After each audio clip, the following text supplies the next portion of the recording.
When I was little more than a child, I dreamed that I would do something that would change the world. And then one night, when I was about 16, I promised a girl I would do something grand, something really grand that would make it impossible for her not to love me.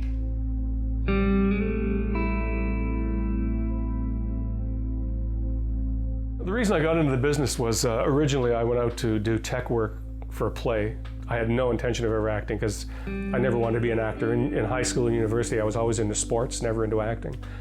And just to help the director out, I read for a role for him.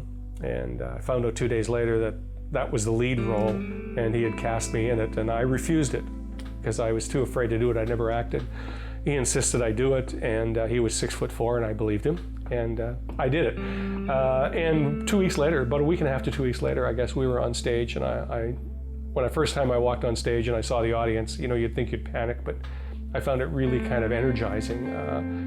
The audience just gives you, it gives you a high. It's a natural high. And if you're doing a comedy and you say something funny and the audience responds, you've got 300 people out there who are laughing at something you say, then it becomes very addictive. And I never looked back after I did that play. I probably have done maybe 60 plays in my life. And then I got into film, and that's what I wanted to do. I don't ever want to do theater again. Sometimes I wake up at night and I go to put my arms around her and I realize she's not there anymore. I still think she's here though, you know, putting around the kitchen and she'd get that look in her eye and she'd say to me in that voice of hers, "Peter, put out those damn cigarettes, they're gonna kill you at some point."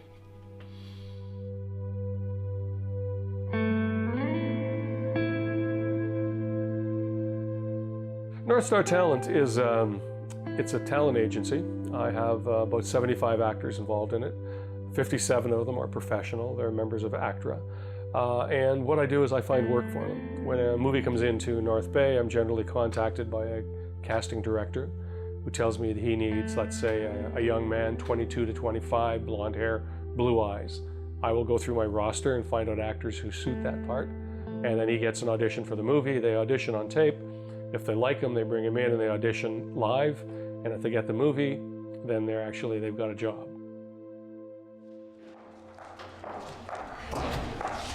I don't know what this means, but as she was getting into the car, she suddenly got teary-eyed and said, "I remember the film. I remember the what ifs. Go tell him that I remember." I have no idea what she's talking about, do you? I do. I really do. Listen, you take good care of your mom, okay? I will. I'm from North Bay, and I guess I feel an affinity for the North. For a time, I did live in Toronto. In 2000, when I retired from teaching, I moved to Toronto and pursued a career down there. And the business dried up after 9/11, so I moved back home, never thinking that Northern Ontario was going to be as popular as it is. As you know, this year alone, we've had 17 movies in Northern Ontario, and it's getting to be busier and busier. Next year's promises to be even bigger than this year, so no need to go to Toronto. There's lots of work here for everybody. Your studies are going well?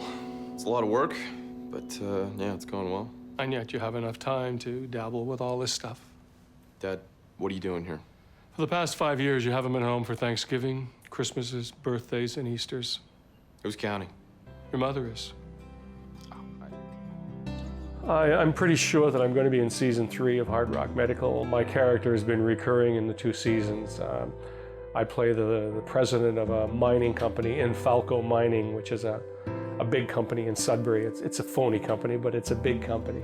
So I expect to have my 3rd season. I'll be on that one too.